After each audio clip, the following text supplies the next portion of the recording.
Olá, nessa aula vamos fazer uma introdução à programação para dispositivos móveis.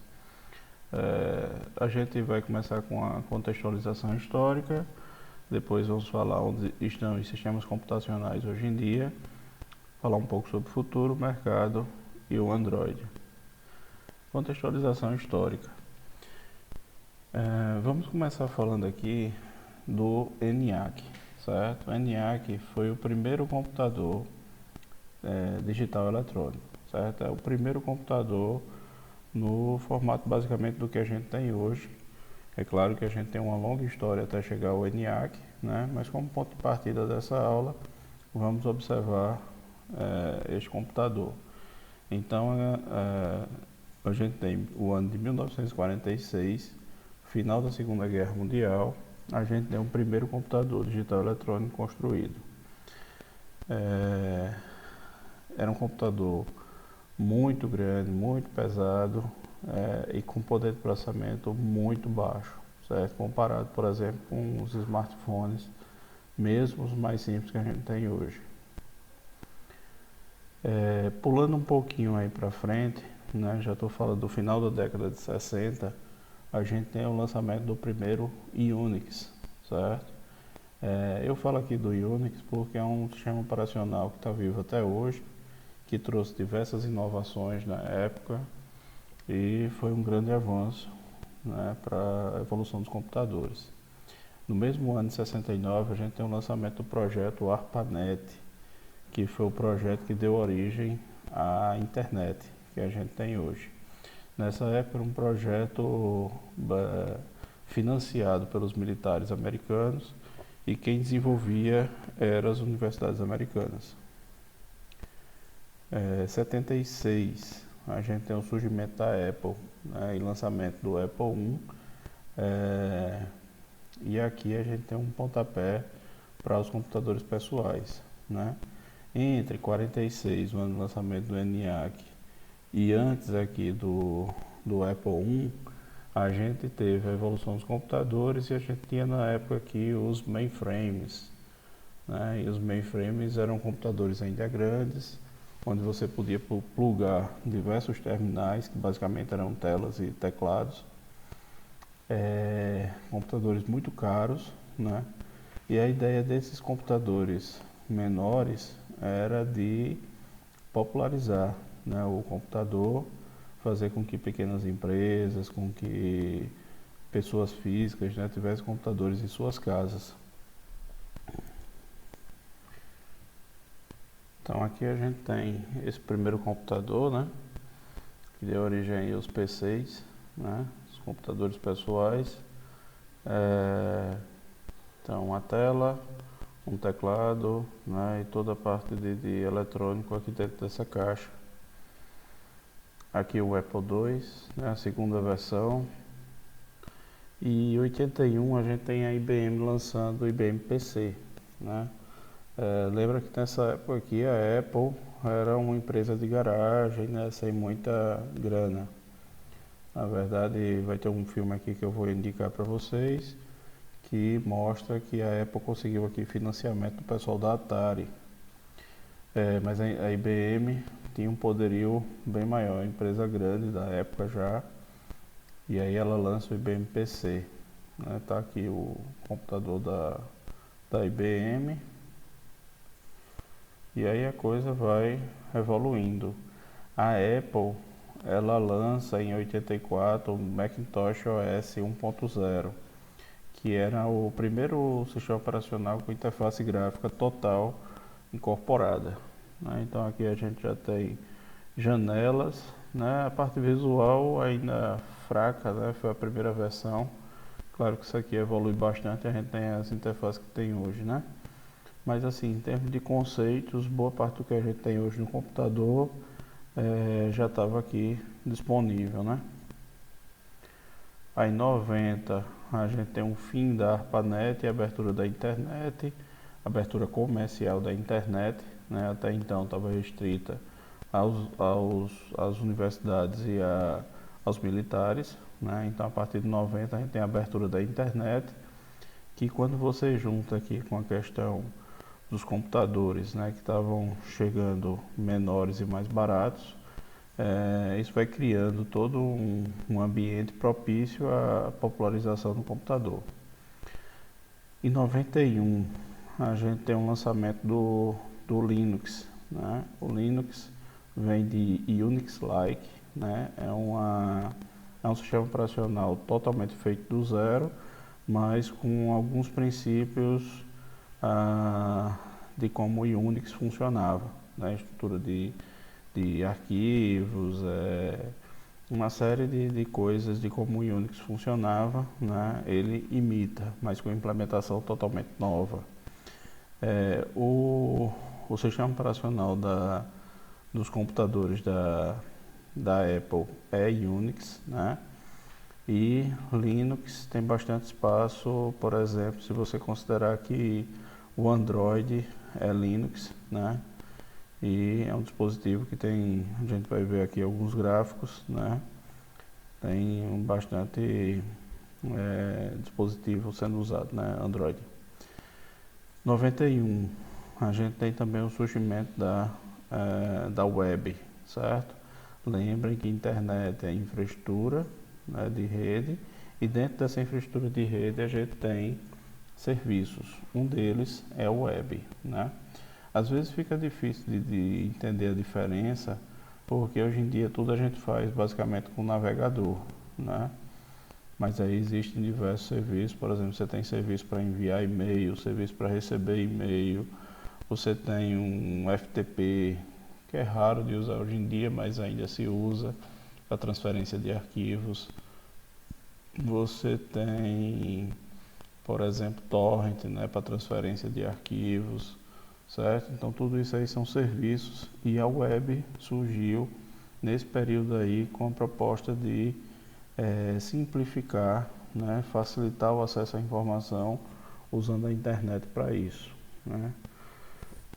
Aqui a gente tem, antes da web, como a gente tinha acesso a informações, né, o que tinha de mais próximo da web era a BBS, né? Isso aqui é uma tela mostrando isso.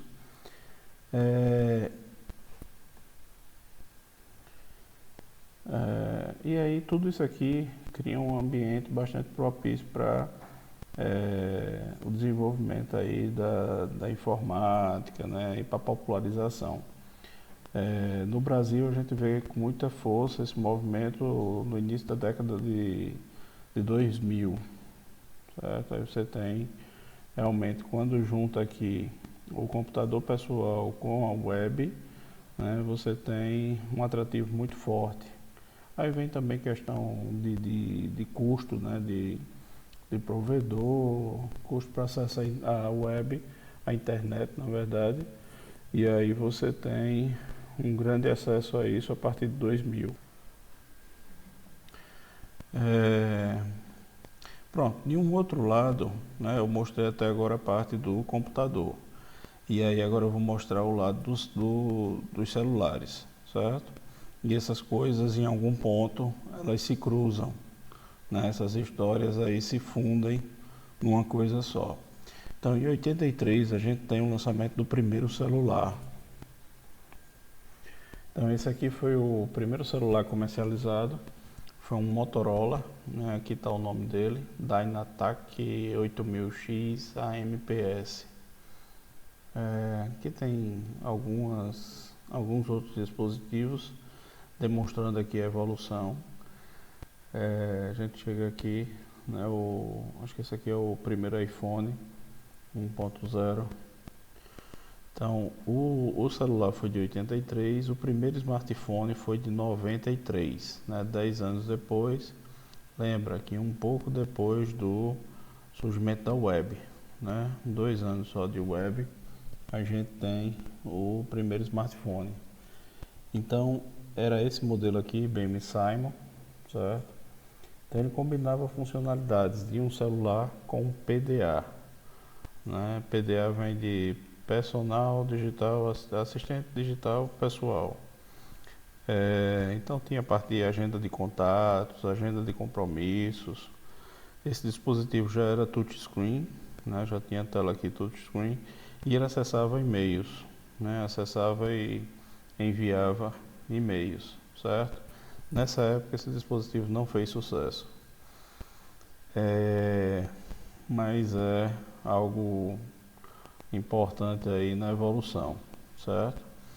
A gente tem nesse período aqui uma evolução muito forte dos PDAs, né?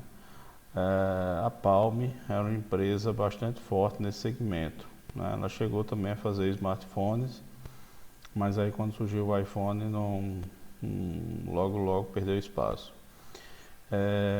Então aqui é um modelo específico da Palm, o Palm Pilot em 96, né? Aqui a gente tem a foto dele.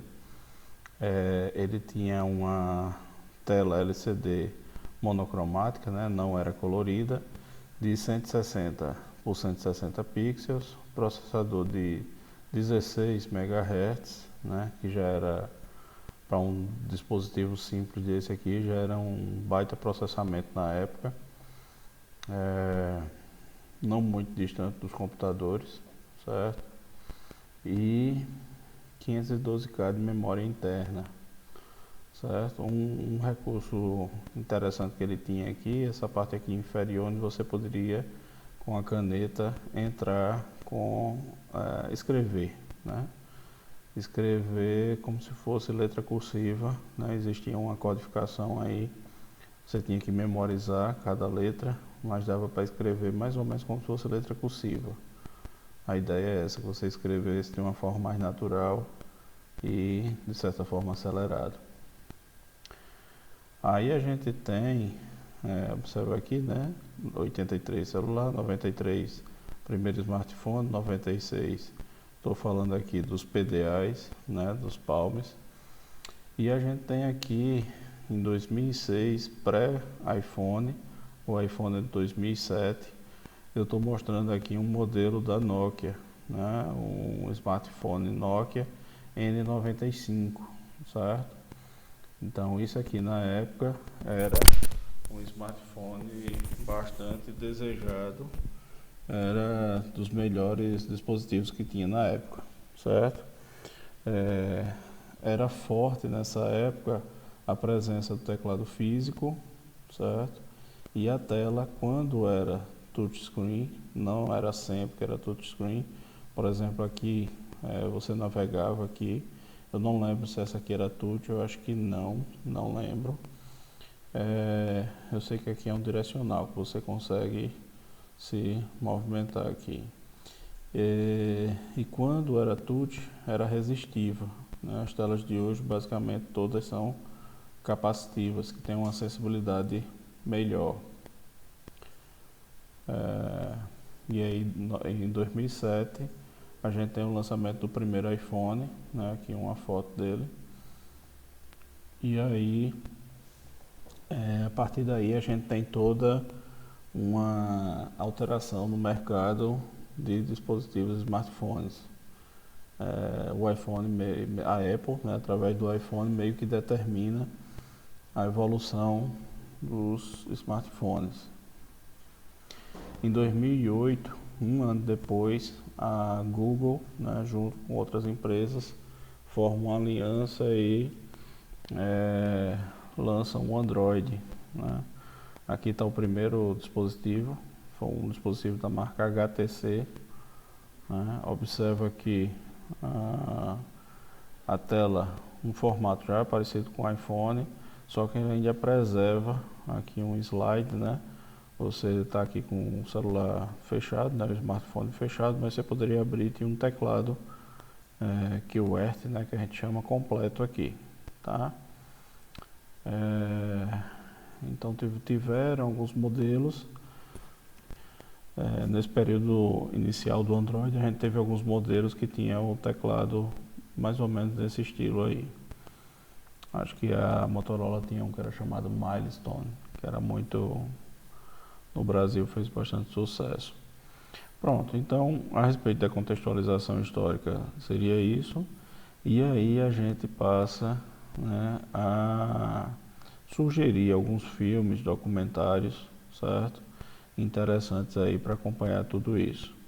Esse filme aqui, o jogo da imitação, ele trata do período imediatamente antes do ENIAC, certo? Esse aqui já vai focar lá na questão do PC, certo? Então aqui a gente está nessa época aí de 76, década de 80, por aí. Esse aqui vai focar apenas na Apple, né? Então esse aqui vai mostrar muito tanto a Apple quanto a Microsoft, tá?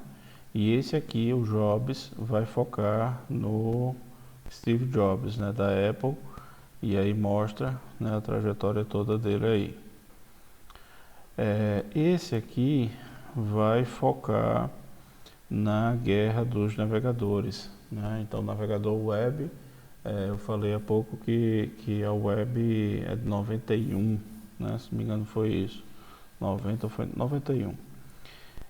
E aí um pouco depois a Microsoft, Microsoft surge junto com o IBM PC, né?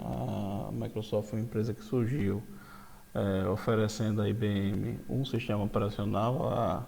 A IBM na época estava desenvolvendo um sistema operacional e a Microsoft ela chegou oferecendo o que depois, né, a gente conheceu por MS-DOS, MS de Microsoft. E surge daí, né, a Microsoft, ela começa com DOS, logo em seguida começa a desenvolver o Windows, né? Lembra que a gente falou aqui, né? Deixa eu voltar aqui um pouquinho. A gente aqui teve o lançamento do Macintosh OS 1.0 em 84. O IBM PC foi de 81 com o MS-DOS. Então tem aqui o Macintosh OS 1.0 e um pouco depois o IBM PC vem renovado com o MS-DOS junto com as primeiras versões do Windows, né? Você teve o Windows 1, 2, 3 e a partir dali, né, o 95. Aí já tirava o DOS de jogada e aí você tinha um sistema operacional gráfico de fato. A Microsoft, ela, como vocês vão poder ver aí no documentário, né, no caso aqui é um documentário, ela de início meio que não acredita tanto na web, certo? E você tem o primeiro navegador Mosaic, né? E em seguida você tem o Netscape, né? E o Netscape ele toma bastante espaço no mercado e quando a Microsoft percebe a importância daquilo, né, ela vai correr atrás e aí ela lança uma nova versão do Windows que coloca o navegador como parte do núcleo do sistema operacional, que não poderia ser desinstalado. E aí meio que cria uma condição, né, que complica a vida do Netscape de forma considerada desonesta, né, comercialmente desonesta. Então esse documentário aqui vai mostrar, né, sobre esses fatos. A rede social, esse filme fala sobre o Facebook, certo? Sobre a origem do Facebook, né? Todos esses filmes aqui são bem interessantes. Esse aqui é o que eu ainda não assisti. Esse aqui vai falar sobre o Wikileaks, né? Aquele sistema Wiki, né? Qualquer um pode ir lá e editar o conteúdo e cria uma conta e edita, só que aí outros podem ir lá e editar em cima, né? Essa é a ideia do Wiki e leak é de vazamento, né? No caso aqui é de informações sobre política, militar, tem uma série de... Você já deve ter visto alguma coisa aí, né, sobre o Wikileaks e o Assange, né, que é o cara que criou isso aí. E aí tem diversas questões aí com políticos, né, líderes mundiais, com militares, né, essas informações que incomodam aí quando divulgadas. Tem mais 3 filmes aqui, esses são um pouquinho diferente desses aqui. Esses aqui meio que vão falar de de fatos, né? E esses aqui, eles são mais para reflexão. Então, O Homem Bicentenário, ele trata de um filme que existem robôs que ajudam nas tarefas de casas, robôs no formato de uma pessoa, e esse robô, ele apresenta o que é considerado pela empresa que produz ele um defeito. Ele por algum motivo desenvolve criatividade e com o tempo ele passa a querer ser considerado uma pessoa, um humano. E aí começa toda uma discussão do que é ser humano. Tem também Matrix, né? Esse aqui, a gente fala de um mundo onde as máquinas dominam o homem e usam o homem como uma espécie de matriz energética, né? Como bateria. E aí as pessoas vivem num, num mundo criado, né, por realidade virtual, vivem adormecidas, gerando energia para os robôs e para as máquinas e vão vivendo nessa realidade virtual aí, certo? Então o tempo todo ali inconsciente.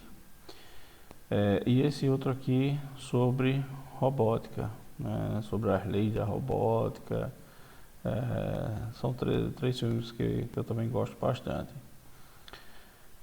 Pronto, então aqui a gente termina a contextualização histórica e aí a gente passa a observar algumas outras situações, né? Onde estão os sistemas computacionais hoje em dia, né? Então, observa que a gente tinha o NA, que foi evoluindo ali para os mainframes, grandes computadores caros, né, com poder de processamento na época bastante elevado, mas que poucos tinham condições de comprar, poucas empresas na verdade, onde você podia plugar diversos terminais, né, basicamente telas e teclados. Depois disso, a gente tem a evolução dos PCs, né? Então, computadores menores que você consegue botar em cima de uma mesa, em sua casa e usar. Os computadores que a gente conhece hoje em dia. Que vão evoluindo e chega em, por exemplo, no notebook, certo? E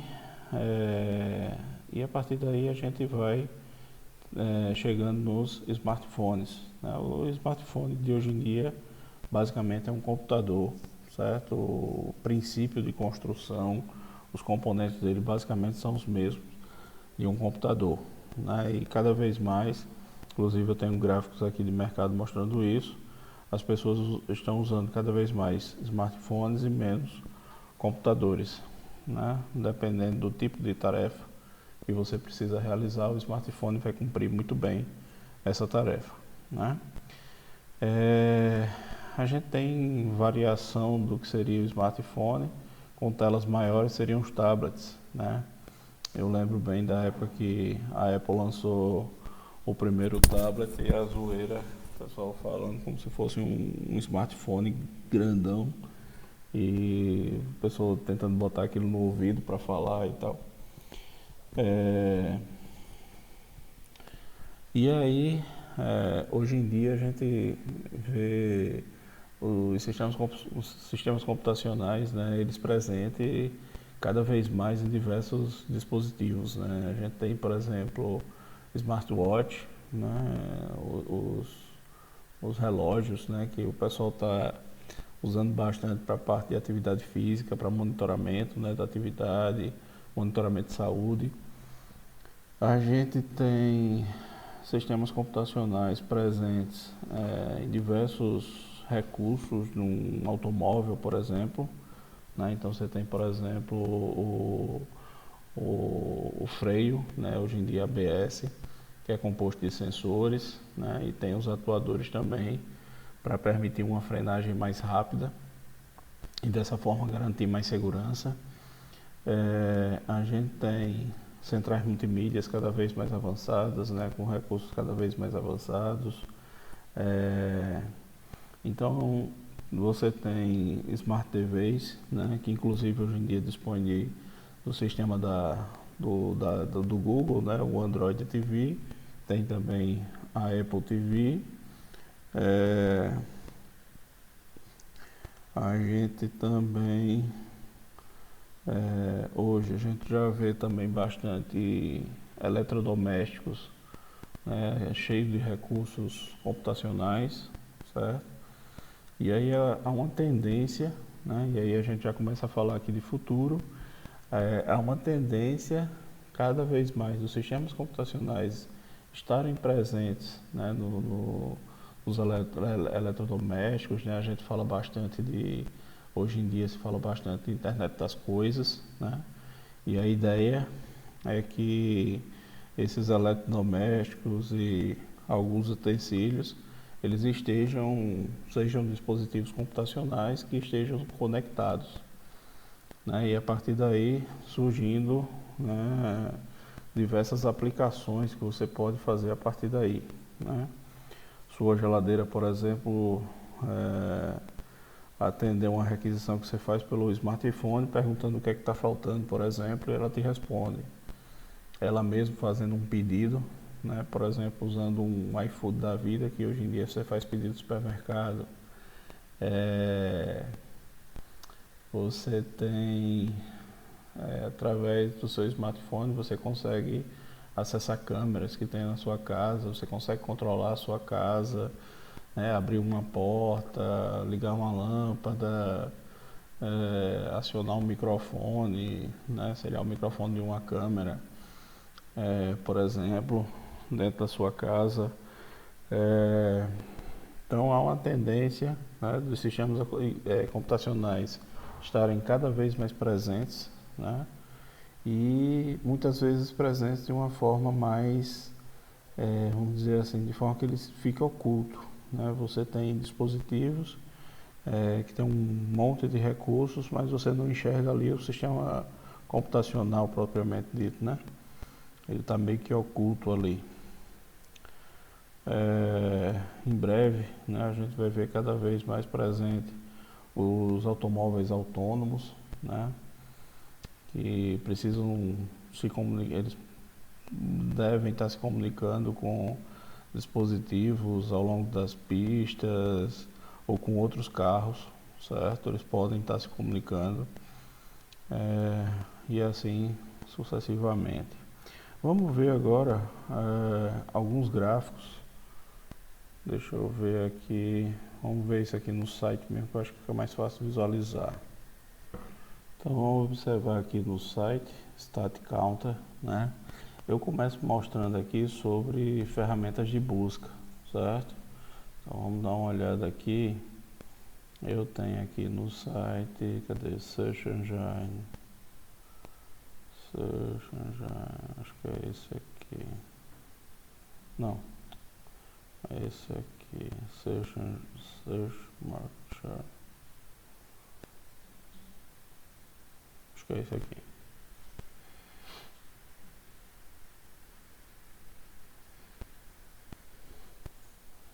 Deixa eu conferir, é isso mesmo. Pronto, então aqui eu tenho o mercado aqui das ferramentas de busca, né, no mundo todo.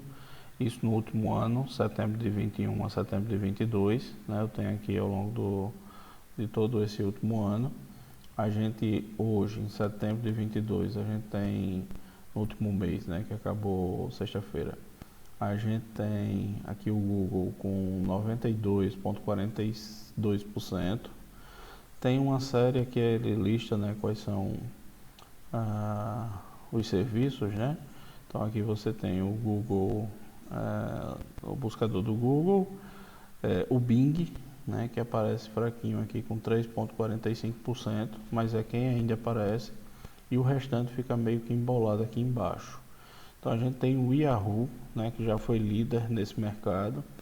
A gente tem o Baidu, né, que é uma ferramenta de busca lá da China, tá?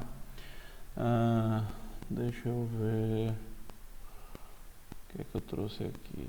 Pronto, aqui eu tenho alguns outros gráficos, né, mostrando nesse site, o mais antigo que eu tenho é o ano 2009, certo? Só que em relação às ferramentas de busca, a história ali fica mais interessante olhar um pouquinho mais para trás, certo? No surgimento do Google, é interessante olhar aquela época, certo? Em 2009, por exemplo, a gente tem aqui o Yahoo ainda, né? Com 5,9% do mercado. Então aqui, ó, esse era o cenário em 98, né? Q4 aqui é o quarto trimestre de 98. Então você tinha o Google surgindo mais ou menos nessa época, né? Era o primeiro, segundo, terceiro, quarto, quinto, sexto, sétimo, certo? Era o sétimo lugar com 4,5% do mercado. Quem dominava aqui na época era o Alta Vista e tinha um Yahoo aqui por perto. Esse Lycos aqui, Lycos, sei lá qual é a pronúncia, eu não conheço, não lembro desse. Esse aqui eu lembro vagamente. Esse aqui eu já lembro, MSN também eu lembro. Mas a Alta Vista dominou por um tempo e a Yahoo a gente vai ver também que dominou um tempo. Ó. Então aqui o quarto trimestre de 98 e aqui a gente tem o terceiro trimestre de 2000, né? Yahoo dominando nesse período, né? Com 20,86%. Microsoft aparecia aqui com MSN Search e o Google já figurava aqui na terceira posição com 13,93%, já tendo passado o Alta Vista, certo? Aí o tempo vai passando. Em 2002, né, o quarto trimestre, a gente já tem o Google na liderança, né? Com 23,34% e a Yahoo, MSN, AOL, né, e o Alta Vista só caindo. Em 2002, 2010, segundo trimestre de 2010, a gente já tem o Google dominando de forma, né, muito acentuada, com 68,26% do mercado, certo? Yahoo, Bing, né, que a gente tinha falado agora há pouco, que é um sistema da Microsoft, substituiu o MSN, né? Aqui o Baidu, que é o chinês, certo? Esse eu não conheço não, tá? Então, né, aqui a gente tem essa história aí acontecendo, né? Então aqui a gente já tinha aqui 89%, né? E se a gente olhar para os últimos 12, a gente tem aqui 92,42%, tá? E o Bing, né, se destacando aqui entre os demais, ok? Vamos aqui agora olhar para o mercado de navegadores, tá? Então, isso aqui eu estou tentando mostrar um pouquinho da história que eu tenho falado, né? Mostrar com números, ok? Então, vamos olhar aqui para o Browser Market. Então, aqui a gente está no mundo todo, né? Olhando o mercado de navegadores. A gente vê aqui em cima o Chrome, né? Com 65%. Aqui embaixo a gente vê o Safari, certo? O Safari é o navegador da Apple, ok? E o restante aqui tudo um tanto quanto embolado. Quem está aqui no topo é o Edge, né, que é da Microsoft, substituiu o Internet Explorer com 4,3%, Firefox com 3%, aí tem Samsung Internet, Opera, Android, IE, né, o IE ainda aparece com os computadores mais antigos, certo? Mas aí tudo meio que embolado ali. De novo, né, se eu voltar aqui, o mais antigo que eu tenho nesse site são dados de 2009. Vamos ver aqui como é que era.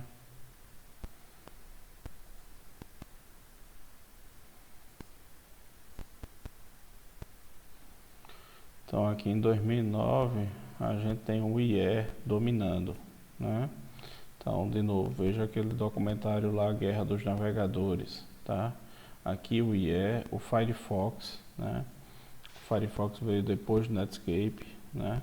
Teve o Mozilla, teve o Netscape dominou um bom tempo, aí veio o IE, derrubou o Netscape, e aí veio o Firefox meio que para ocupar o espaço do Netscape que tinha caído, né? E aí depois surgiu o Chrome. Aqui eu tenho gráficos tentando mostrar essa época, né, mais antiga. Então a gente tem aqui o Mosaic, né, nesse momento aqui, essas informações que eu consegui aqui já foi de 96, né? Então o Mosaic aqui já tinha perdido espaço, né? De início só existia ele, né? Foi desenvolvido por um centro de pesquisas lá na Europa, o CERN, certo? E a partir dele, né, veio o Netscape, depois o IE. Tá? Então aqui nesse momento eu já pego um pouquinho avançado dessa história. O Netscape aqui domina com 82,77%, o IE já aparece aqui em segundo, o Mosaic aqui em terceiro. Isso em 96, segundo trimestre.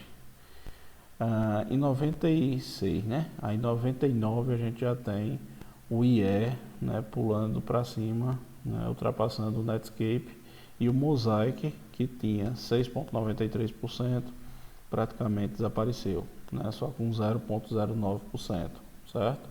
Então aqui, quando vocês observarem lá o documentário, vocês vão ver exatamente a explicação dessa batalha aqui, Netscape e IE, certo? Foram altas batalhas judiciais aí, principalmente nos Estados Unidos e na Europa.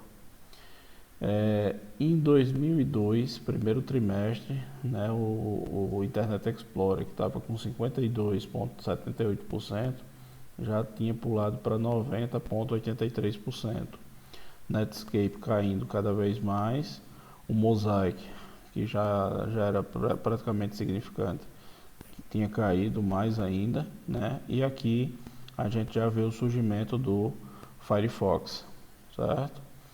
Aí aqui eu já pulo para o ano 2010, certo? E a gente já vê o IE perdendo espaço e o Firefox crescendo, né? O Firefox crescendo bastante, né? Nisso, Netscape nem aparece mais aqui. A gente vê aqui já surgindo o Chrome, tem o Safari, tem o Opera, certo? Aqui, o Netscape está aqui embaixo, com 0,02%. Então o Chrome aqui já aparecendo em 2010, né? E aí a gente vai vendo a evolução dessa história aí. 2012 a gente já tem o Chrome na liderança com 35, Internet com 32, né? O IE, Firefox com 23, Safari com 6, Opera com 1, tá? Outro gráfico que eu achei bem interessante aqui para mostrar para vocês é o que compara a venda de desktops, de smartphones e de tablets, né? Deixa eu ver aqui. É esse gráfico aqui, tá? Então observa aqui, o verde é o mobile, né? Então observa que hoje em dia a gente tem mais dispositivos mobile, né? Mais smartphones, 58,64% contra 39,27% desktops, né? De computadores de mesa. E aqui embaixo a gente tem os tablets com 2,09%, ok? Aqui é interessante a gente observar a evolução disso aqui, né? Em 2009 a gente tinha, lembra que o iPhone é de 2007 e o Android é de 2008, né? Só que essas coisas vão evoluindo, né? Então leva um tempo para popularizar, tá? Então a gente tinha em 2009, né? Esse azul aqui é o desktop, né? Então observa, computadores representavam, né, 98,72% no final de 2009.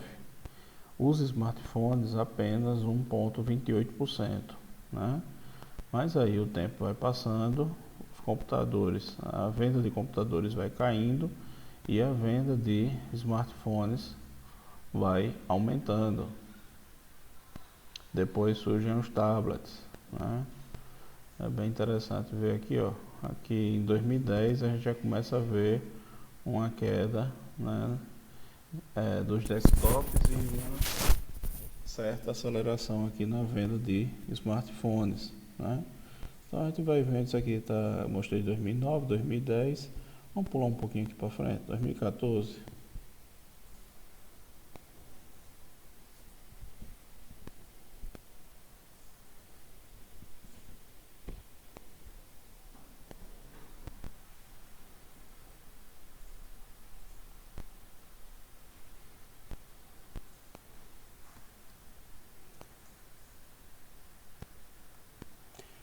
Então, aqui, ó, a gente já tem os tablets aqui, ó, nessa época com 6,7, 6,8%, os smartphones com 31,82% e os computadores sempre caindo aqui, né, numa tendência de queda com 61,68%.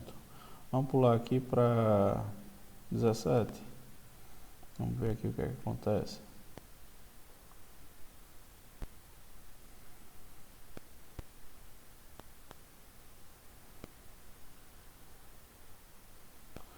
Então aqui a gente já tem o mobile superando, né? Será que isso aconteceu em 16? Se não me engano foi.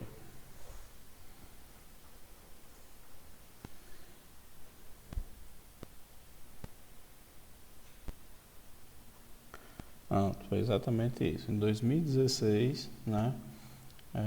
Notório aqui que isso aqui acontece exatamente no fim do ano, né? E aí deve ter uma forte relação aí com o Natal, né? O pessoal recebendo smartphones de presente, certo?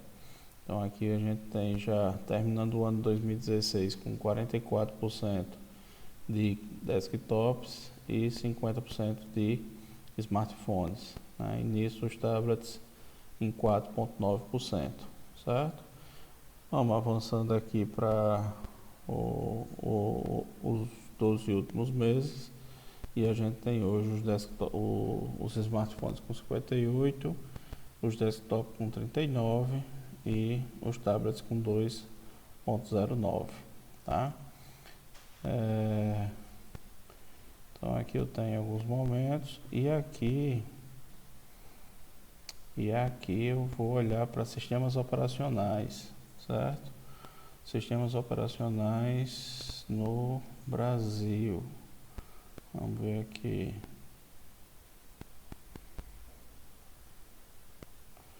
Sistemas operacionais.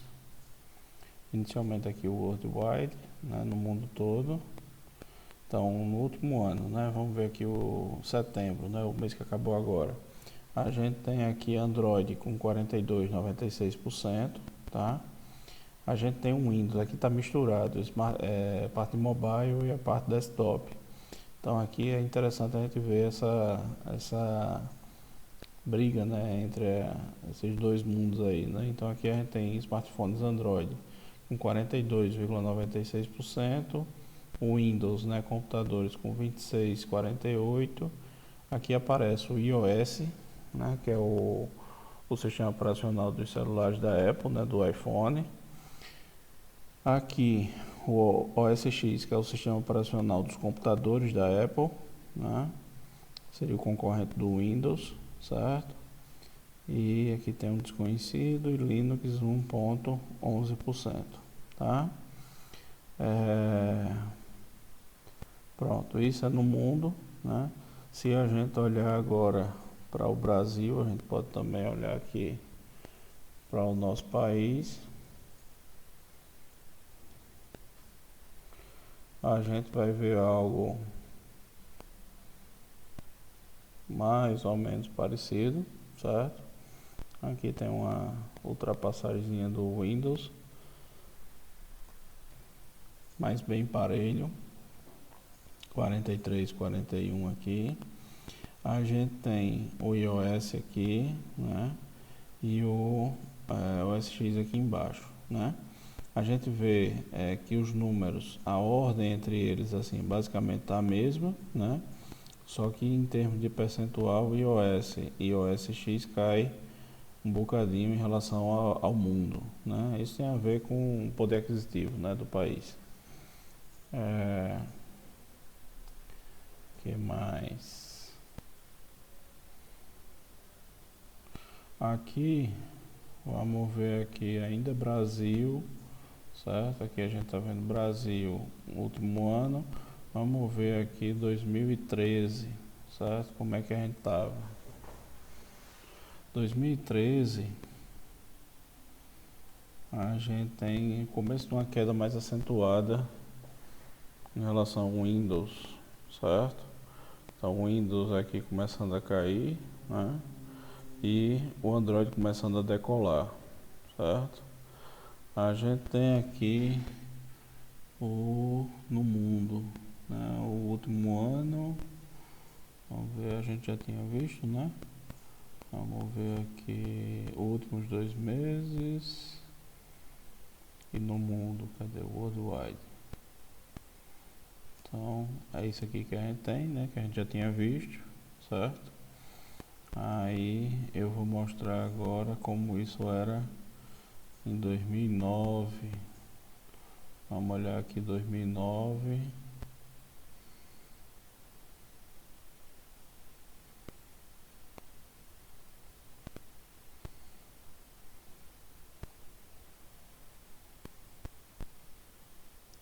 Então aqui em 2009, certo?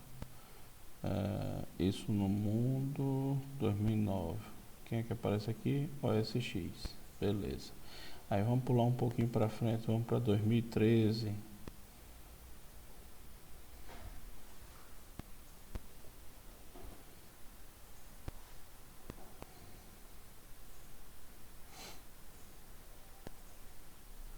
Em 2013 começa a queda aqui mais acentuada do Windows e Android subindo aqui, tá? Agora a gente vai olhar especificamente para a parte do sistema operacional mobile, certo? Vamos olhar para o mobile, vamos olhar 2009. Aqui já é 13. Vamos olhar aqui 2009. Então, só estou olhando a parte mobile, smartphone, né? Então, o que é que a gente tinha em 2009 nessa parte aí do sistema operacional mobile? Vamos dar uma olhada aqui. Então, aqui a gente tinha um cenário onde a gente tinha aqui na liderança o iOS, né? Ele passa aqui, ele cai, depois fica meio embolado aqui com Symbian. Symbian era o sistema operacional que rodava nos Nokia, tá? Então aqui a gente vê com 39, 35, 35, 32. Então a gente vê aqui embolado, Symbian e iOS. Aqui embaixo a gente tem desconhecido. Esse verde aqui também que se destaca é o BlackBerry, né? Porque o que acontecia? O Nokia se destacava no meio doméstico, vamos dizer assim, e o BlackBerry ele se destacava na parte de corporativo, né, de empresa. Tem Sony Ericsson, tem Android aqui começando e o Windows, né? Porque tinha, acho que não existe mais não, o Windows Mobile. Aí aqui 2010, né? Essa parte aqui é bem, acontece bastante coisa nessa época aqui em relação ao mobile, né? A gente vê vamos ver aqui. Então a gente está observando o domínio da Nokia, né, basicamente. O BlackBerry aqui, ó, nesse período aqui, cresce de forma bastante significativa, né? O Symbian, né, volta a superar aqui iOS. Tem a ver também com o custo, né, dos dispositivos, que é mais em conta. E o Android, né, vai subindo de forma mais evidente, né, significativa, de forma mais forte. Aí a gente vai ano a ano observando aqui o que vai acontecendo, né? Como eu disse, acontece muita coisa nessa época, né? Muita evolução, e aí a gente vai vendo isso repercutindo no market share, né? Em como o mercado está respondendo, né? Quem está vendendo mais, quem está vendendo menos. E aí o Symbian volta a conquistar um espaço na liderança de forma mais isolada por hora, né? E aí o Android começa aqui a se embolar aqui com o iOS, né? Ele passa por um momento, o iOS volta a passar eles e tal. E aí a gente vê o BlackBerry, né, decaindo aqui, tá? Que mais que a gente tem aqui? Sony Ericsson, mas nada tão relevante. Isso 2011. Vamos ver mais pra frente aqui, 2012.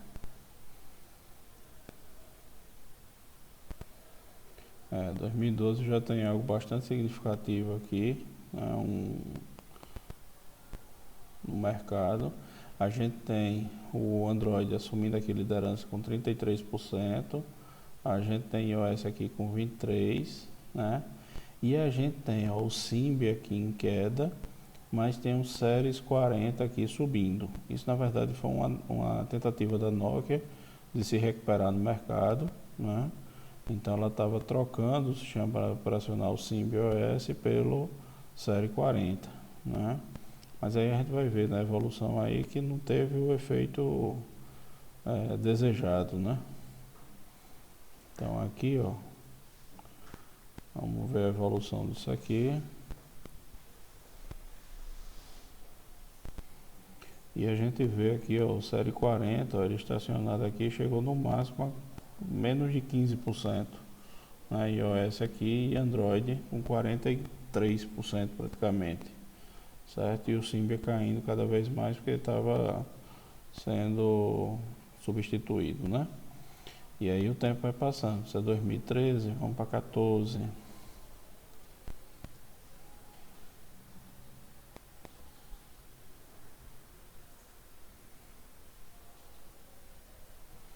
E aí cada vez mais o Android dominante, né? E o iOS com sua fatia de mercado ali bastante significativa, né? E o Série 40 cada vez caindo mais, tá? E agora vamos olhar para os dias atuais, certo? Então vou dar um pulo aqui, ver os últimos 12 meses, né? E aí a situação aqui deu uma estabilizada, o Android aqui na faixa dos 71%, o iOS com 27%, né? E o restante aqui, né, ficou bastante insignificante em termos de mercado a participação dessas outras opções, né? Então a gente tem aqui Samsung, desconhecido, KaiOS, Nokia, Windows Série 40, né? Mas sem participação mais significativa de mercado, tá? Quando a gente olha para Brasil, né, observa aqui na faixa de 72, na faixa de 27, 72, 27. Se a gente filtrar isso aqui para Brasil, vamos ver o que muda, né? 72 e 27.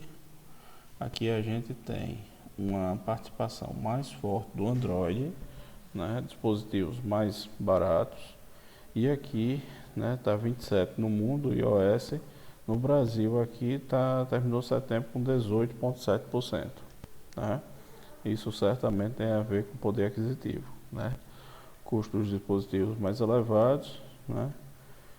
Num país de terceiro mundo, então isso é bastante razoável. E agora, para finalizar, mostra aqui a parte de vendas de dispositivos, especificamente mobile, tá? Então aqui a gente vai ver Apple e Samsung, né? Basicamente vendem o mesmo percentual, na faixa de 28, 27%. A gente vê aqui a Xiaomi, né? que vem se consolidando no mercado, né? Já faz algum tempo. Em seguida aqui Huawei, aqui tem a Oppo, eu não conhecia essa. Vivo, também não conhecia, que eu não acredito que é a Vivo operadora, né? Isso aqui é vendedor de dispositivo. Realme, não conhecia, desconhecido, LG, né? Me chamou muita atenção a participação do LG tão baixa, né? 1% aqui, enquanto Samsung e iOS na faixa de 28%. Eu sabia que estava baixo, mas não achava que era tão mais baixo assim. Se bem que seria interessante comparar aqui no Brasil, né? No Brasil, últimos 12 meses, o que a gente tem? Samsung, né? Motorola, Apple, né? De novo pela questão de custo, né? Xiaomi, LG. A LG tem uma participação mais significativa aqui, né? Isso aqui é mais coerente com o que eu tinha em mente, certo? Pronto, aqui é um gráfico alternativo aí para ver em relação a essas marcas, né? Eu achei interessante aqui nesse gráfico a gente observa a Samsung, né? Samsung aqui, esse azul aqui. Chama atenção também aqui isso aqui, ó, vai de 2009 a 2022, né? Terceiro trimestre de 2009 até o segundo trimestre de 2022, certo?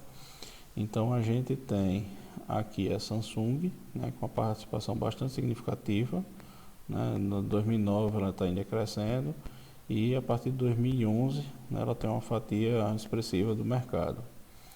A gente tem a RIM, né, Research in Motion, é a empresa que desenvolveu o BlackBerry, né? Então a gente vê a participação significativa dela aqui no início, né, e depois ela desaparece.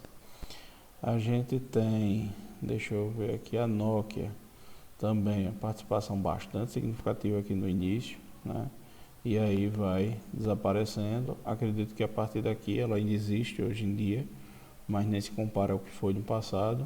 Eu acho que ela está embolada aqui nesses outros, né? Tem uma participação tão insignificante que embolou aqui junto com os outros.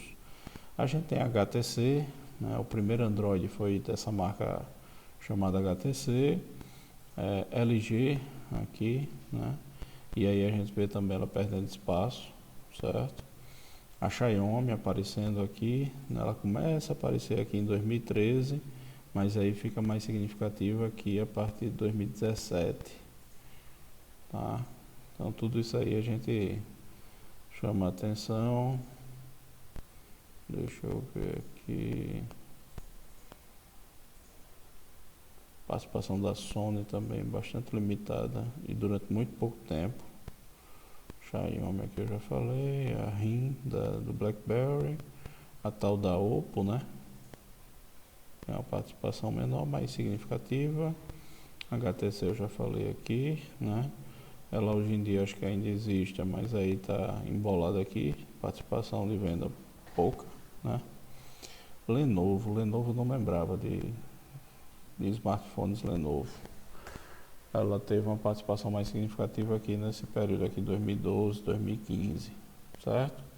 E é isso, tá? Eu ainda tenho uns slides aqui que fazem mais sentido quando a gente pensa no Android Studio, certo?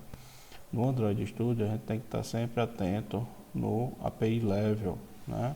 O Android, então a gente basicamente tem o Android e iOS hoje em dia para desenvolver mobile, e desses, né, a gente viu aqui que o Android, né, tem uma participação maior do mercado. Tem uma característica também que, apesar da participação menor, quem dispõe, né, os usuários de iPhone em geral são mais propensos a pagar por aplicativos, né? Então isso é interessante. Mas aí a plataforma que é mais fácil de desenvolver, que tem mais usuários, é o Android, e a gente termina focando bastante nela, né? O Android, ele costuma tem uma versão, um número de versão, ele costuma ter codinomes, né, que são doces, né, em geral, e aí tem um API Level, né? Quando a gente está desenvolvendo o Android Studio, a gente desenvolve para um API Level mínimo, né? Então o teu aplicativo só vai funcionar daquele API Level em diante. Então, por exemplo, hoje a gente tem o API Level 33, né? A versão mais nova aí 14. Então, se eu colocar aqui que o mínimo é o 10, né? A versão 10 aqui, API Level 29, o meu aplicativo só vai funcionar em dispositivos que tem a versão 10 em diante, certo? Então eu fico limitado a um número muito pequeno de dispositivos. Eu vou ter mais recursos, né, um número maior de bibliotecas, de recursos, mas aí eu vou ficar limitado a um número menor de dispositivos, certo? Então, em geral, é interessante desenvolver para versões mais antigas, né? Há um tempo atrás, né, faz um tempinho que eu não estou mexendo com o Android Studio, acho que desde 2020 que eu não estou mais mexendo com o Android Studio, mas até ali a gente sempre recomendava o API Level 19 mínimo, certo? Porque aqui abarcava, se não me engano, era na época 95% dos dispositivos, certo?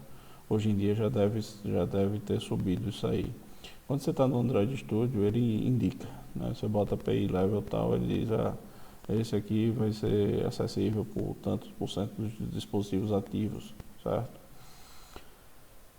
Aqui eu coloco algumas observações, né? Por exemplo, Honeycomb, essa versão aqui do Android, ela foi voltada para tablet, certo? E aí a versão ICS, né? Ela volta a unificar, né? E aí o Android é um só para o tablet e para o smartphone, tá? A versão 4.4W é voltada para dispositivos vestíveis, né? Então, smartwatch, o óculos, né? O Google Glass, por exemplo. Então, dispositivos vestíveis aí usam essa versão. Lollipop passou a dar suporte a relógios inteligentes, né? Então, existia essa versão específica para vestível a partir da versão seguinte, né? Então você já tinha uma unificação aí do Android para vestível, para os smartphones, para os tablets, para as TVs e para as centrais multimídias automotivas, tá? No Android Studio, quando você vai desenvolver, você diz, né, para que você está desenvolvendo, para que tipo de dispositivo, tá? E é isso, ok?